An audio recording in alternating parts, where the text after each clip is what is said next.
Now, we have asked a guest to come on the show today. We're going to ask him some questions about legal rights and how do you keep from getting in trouble, how to kind of protect yourself before you get too far in.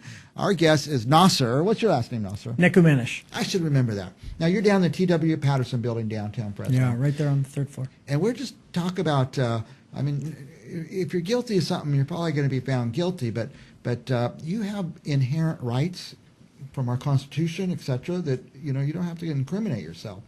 At what point, when you think you're getting in some trouble, should you call an attorney? Right away. Yeah. Right away. You wait till you're arrested, or if you can't know, you might ask ahead of time? Yeah, certainly. I think if you think you're being investigated, you're going to want to contact an attorney. And if you're being interrogated, you want to not really say anything. You want to just ask for an attorney. There's some funny folks on YouTube, some attorneys that have the "shut the F up" campaign. I've heard that on YouTube. Yeah. It's pretty funny. But they're right though. That's what you want to do. You want to plead the fifth, because the officers that are investigating you are definitely going to do interrogation techniques that are going to get you to want to confess, whether that be making you feel like it's a safe place, or whether that be making you feel as though, they will understand, and they might understand what you're saying, but their job is to get you to talk about what happened. It's not necessarily to get a confession, but if you talking about what happened confesses something, you might even confess something that you didn't do, because sometimes what we say when it ends up in a police report is interpreted not necessarily the way it's meant. And so instead of getting yourself into that kind of trap, every attorney that practices in this area of law is going to tell you to just say, "Hey, I want an attorney." And once that happens, if you're being interrogated, you've done a huge step towards protecting your own rights. Now, the investigator's job is to investigate and gather evidence, and you can be evidence against yourself if you're not careful. A lot of cases end up being convictions because of admissions. Because you talk to me. An officer is allowed to testify in the court of law in front of a jury, which is a jury is a compilation of 12 people from the community. Mm-hmm. And so if you really want to think about criminal defense or just these kinds of cases in general, it's what is at the end of the day at stake? The end of the day, what's at stake is, are you guilty or are you innocent? Sometimes you're put in jail and you haven't even been convicted of anything yet. So people say, "Oh, I'm basically guilty anyway." The reality is until a jury convicts you or you enter into a plea and you say, "I'm either guilty," or you plead no contest, which is the same as a guilty plea, you have a lot of rights. It starts at the commission of the alleged crime. You may not have committed any crime. Mm-hmm. Somebody else might have committed a crime, but that you might match a description. Somebody might have accused you of something that you didn't actually do. Listen, we live in a time and place where it's not so far-fetched to think that somebody might accuse you of something that you didn't actually do. Yeah. So, whether that's the case or not, whether you did or did not do whatever the police are alleging that you did, mm-hmm. the first thing you can do to shoot yourself in the foot is to try to convince the cop that you're innocent. Right. Because it doesn't matter. They're not the ones that are convicting you. He's not the jury. There's no trial going on there. If somebody alleges you did something that's heinous, like, you robbed them, you raped them, whatever the case may be, there's a lot of permutations of what that could be. They are gonna, they're gonna have to have a duty. For instance, in a domestic violence case, if somebody alleges that you hit them and you're in a relationship with that person, the officers don't have a choice. They have to arrest somebody. Well, let's take off down that path for a minute. Now, most people don't set out to commit a crime. Many people do. Hey, I'm going to get a gun and go rob a liquor store or something. They decide to do that. But sometimes you're with your wife or your girlfriend, and you guys are arguing. It gets passionate and a little shoving and pushing. Pretty soon, someone gets hurt. Nobody meant to do that. They didn't set out to do that. But a crime's been committed, likely. Do you remember Ray Rice? The football guy, yeah. Yeah. So everyone's probably seen that video in the elevator. Yeah. Ray Rice is, whatever preceded the elevator video, who knows? Those two were probably at each other's throats all day. I'll bet some of you have been in that position where you're in a relationship and things are just, not working. You guys are at each other's throats. this guy reached his boiling point and punched this woman and knocked her out in the elevator. Like, that is awful, awful. And nobody's going to say that that's okay. And if it wasn't on video, we wouldn't have known if it was true. So imagine there's no video. We all know that people do commit domestic violence offense. We also know that sometimes people lie. Right. All I'm saying is that whatever the case may be, if you're being charged, say I want to talk to an attorney and let it sort itself out from there. You're not going to win your case at the cop's level. He's going to arrest you, and he's thinking in his head everything you're saying, and then they're going to maybe recording it on video. They've got body cams nowadays, so sometimes it's right really there. recorded, yeah. A lot of the times too, Mike, you said something, and you always say these poignant remarks that really like key into things, such as, it's not like this person set out to do the crime. Here's what happens. It's been a night of drinking. Maybe you guys have been at each other's throats. Maybe this guy's been dealing with insecurities his whole life, and they come out in his relationship with his wife, and he makes a mistake, right? That's one instance that happens in a domestic violence case. Another instance might be, you have a legit abuser who's just a terrible person. The reality is, like you said, most of the time people aren't out there doing that. But once you tell the cop, yeah, I had too much to drink, that's not helping your court case. Yeah, she shoved me first, so that's not helping your court case. You're admitting little by little by little to the cop. And what about, I watch cops every day, and they always say, come on, this is going to go a lot easier on you if you tell me now. Yeah. But that's not the case, is it? Have you had any formal police training? I have not. No, I'm just kidding. The people think that they're going to sit there and convince the officer that what they did made sense, because people tend to believe that what they did made sense. That's why they did it. Or after the fact, they regret it. Maybe there's a little bit of both sometimes. Either way, again, it gets down to, come talk to, a guy like me. Feel free to call my office if you are in need. Feel free to call other attorneys. I saw today another attorney here in Fresno give a sentencing argument, and it was just unbelievable. Like, he did a really great job of basically framing why, even though in this individual case the person had pled guilty, no contest, so they convicted themselves out, he made an impassioned argument about how this person has not only accepted responsibility, but showed through their behavior since how they have been taking steps to kind of modify and change their behavior and their ability to better control their actions. And at the end of the day, the justice system wants justice. There is a level of punishment, and if you're telling the cops everything, you're pretty much guaranteeing some harsh punishment.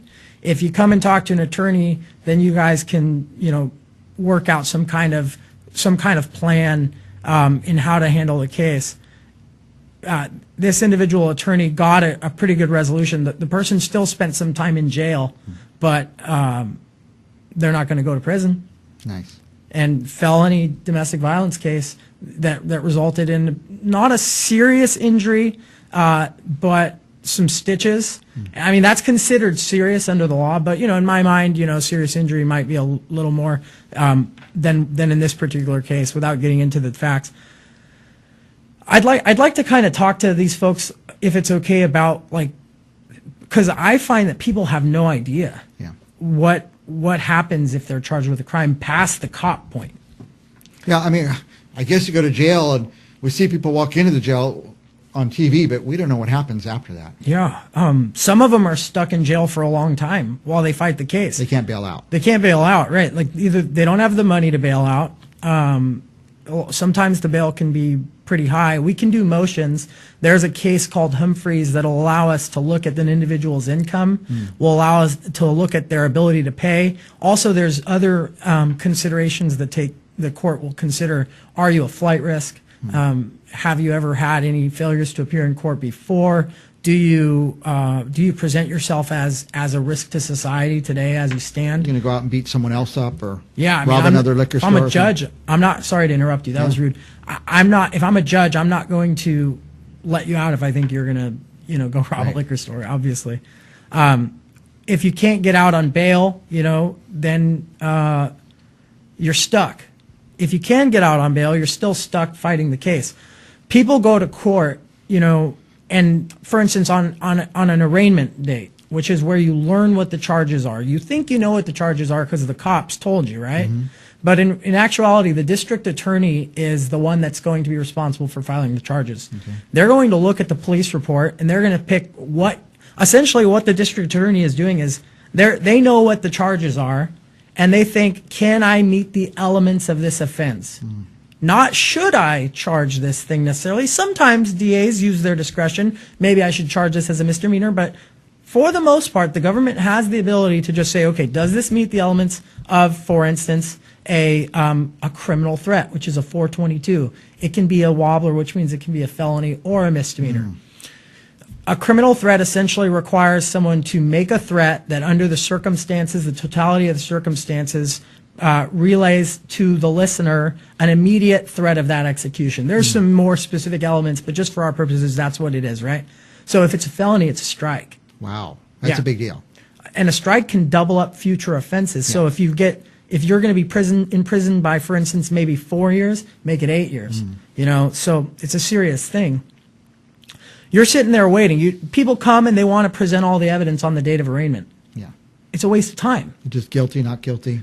Guilty, not guilty, and then after that, it's really kind of like calendaring and just telling the court, okay, what's the plan for this case? I go in on a felony case after arraignment for a pre-preliminary hearing.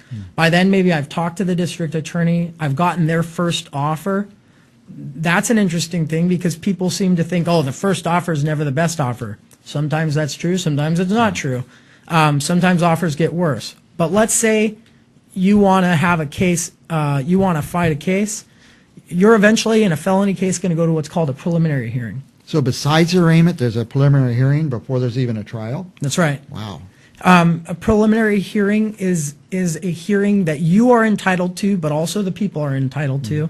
And it's an evidence wherein the people have the burden to show at a preponderance of the evidence standard, which is just over 50% basically. It's an easy standard to hit. But that there is probable cause to believe that an offense was committed, a specific offense, for instance, a criminal threat, and that you are guilty of that offense. I have been successful most recently in a preliminary hearing that I had that was assigned out to a trial department because it was a long cause prelim in getting 2 felony threats.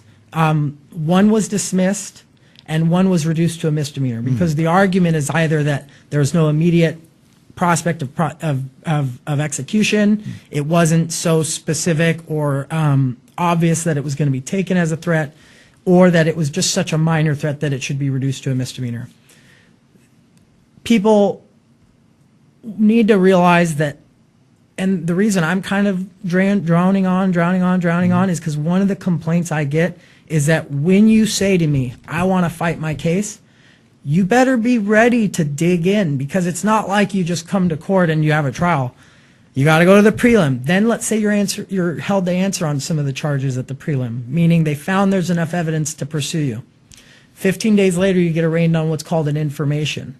That information is the complaint, but now it's what the judge found you to be held over for. Wow, it's a longer process than I ever imagined. Yeah, it drains people's energies because they miss work. Yeah. They got to get daycare. For a lot of people, they have to get public transportation. For others, it's just a constant drain on their daily schedules. Embarrassing. But eventually, you want to set the thing for trial, right? And then trial's not a short process either. Sometimes I see people, we set a trial and we'll set it for Monday, but there's no courtrooms available, and the case doesn't time out, for instance, till like the next Wednesday. You got to come every day. Every day waiting for a courtroom. Hoping for your spot. When you do get a courtroom, now you're in business. Now we make pretrial arguments with the judge. We're going to pick a jury. A jury is like, it's such an interesting system. At the end of the day, you just basically pick names out of a hat, out of the county's hat, and those people show up on the day that you just happen to be in trial. They might pick 60 or 70 folks, put them in a room, and then randomly call them up to the jury box, and then myself and the district attorney and then the judge get to kind of talk to them and discuss, things about those people. A lot of you folks watching this have probably done jury duty, and they'll ask you, like, first of all, is there any reason why you can't be here for 4 days? Or, is there anything about this particular case that would make you so biased that you wouldn't be able to be impartial? For instance, let's say we're in a domestic violence case. We're going to be asking you, have you ever been a victim of domestic violence? Were you ever a child in a house of domestic violence? Have you ever perpetrated? They might have some prejudice built in somehow from past experience. Yeah, I mean, I would go a step further and say that everybody has prejudice and bias innately in themselves as people. The ones of us who try our best to see ourselves from another person's perspective try to get past that prejudice, but it's really a hard thing to do. Yeah. So we've gone through all this, and you didn't even get to defend yourself yet. Right. Yeah, you haven't even presented your case yet. All you've done is showed up in court, missed work, gone through all kinds of hardship and anxiety, and that's why it's like, look, if you want to fight your case, you should fight it. If you're innocent, you should fight it. Yeah. Or, if you're innocent here, but maybe you did this, but they want you to plead to something more than you did, you should fight it. Right. But listen, fights aren't easy. Mm-hmm. You shouldn't think, fighting isn't something you do because, I want to get in a fight. No, you fight because it's the last resort. Right. The last resort, right. But that's if you have a case that is worth fighting for, you should be willing to go through that. Their signal is we're running out of time, but I want to ask you some important things.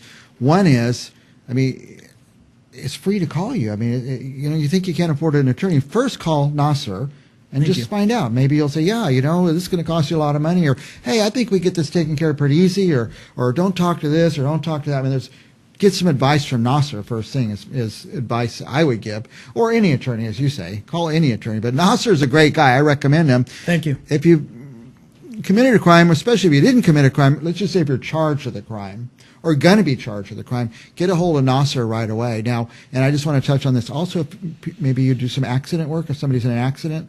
Right. Yeah. So my practice with criminal defense is a heavy caseload, and I enjoy it, but it doesn't always fit my personality in the sense that I like to do different things, and I like to dabble in the personal injury area of law too, because I've been practicing since 2010, and before getting into criminal defense, because of my passion for criminal trial work, really jury trials. That's my passion. I did a lot of civil work, and that involves things from personal injury stemming from auto accidents to injuries that happen while using particular types of products sometimes. In general, what I would say to you folks is this: if you have been in an accident and it's not your fault, especially, and you're in need of medical treatment, you need to go get the medical treatment. And if you don't think you can afford the medical treatment, you still need to get the medical treatment because your life is at stake. And, they can really, if you have an injury to certain areas like your back, your neck, if you don't start rehab and start getting the treatment now, it's going to be forever something that you deal with. Personal injury law is an area of law that is one that makes people whole. And I like to make people whole. It's part of what I enjoy doing as an attorney. And so if you've been injured and you have medical bills and you're struggling to pay them, well, guess what? You're entitled to those medical bills if you're not at fault, and you're also entitled, if you had insurance, especially in a car accident, to your pain and suffering. Sometimes that's very significant. People live with pain in their neck and their back, sometimes other kinds of injuries for the rest of their lives. And so, it's not about being litigious. It's about making yourself whole. And so my office can help with those kinds of cases. I've heard people say it like, I'm not one that sues people. Well, you bought insurance for that reason. Another guy hurt you, your insurance will protect you, but you need to be made whole, as you say, because these injuries sometimes last your whole life. You don't realize it. 100%. And people take a little settlement or something, and then they don't have the money to continue treating themselves. Yeah, you have to take into consideration future medical bills. Again, in this case, it's free to call Naser. If you've been in a wreck, just ask him. He'll tell you. He'll give you good advice. Anything else you want our viewers to know? No, thanks for having me. How do they reach you, by the way? So there's two ways to reach me right now. You can call me at 559-441-0114 and ask for me. It's part of an attorney group, and so if you ask for me, you'll get in touch with me directly. Another way to reach me is if you Google my AVVO or there's three ways. Then I forgot about that. You go to Instagram. You can go Nekumanesh Law Firm. You could email me at Nekumanesh Law Firm or nekumaneshlaw@gmail.com. I'm counting more ways to reach me because I forgot all the ways. And then if you want to read some reviews, you want to read a description of my practice and kind of my philosophy on the practice of law, Google Naser Nekumanesh on the AVVO, which is, you can just Google AVVO. And I think that you'll see a lot of good client reviews and, hopefully honest reviews. And I'll tell you one other way. Yeah. If you're in trouble or you're in an accident and you forgot to write down this information for Naser, call me here at Central Valley Talk. I'll give you his direct number so you can call Naser. But that'd be great. It's free to call him just to say, hey, should I, shouldn't I? Just find out. And I think you won't be sorry for doing that. You'll be better off. Thanks, Mike. for coming, Naser. Appreciate We're going to have it. you back again Yeah, and again. great. This is exciting. Thanks. We'll be back with more Central Valley Talk right after this. Cool.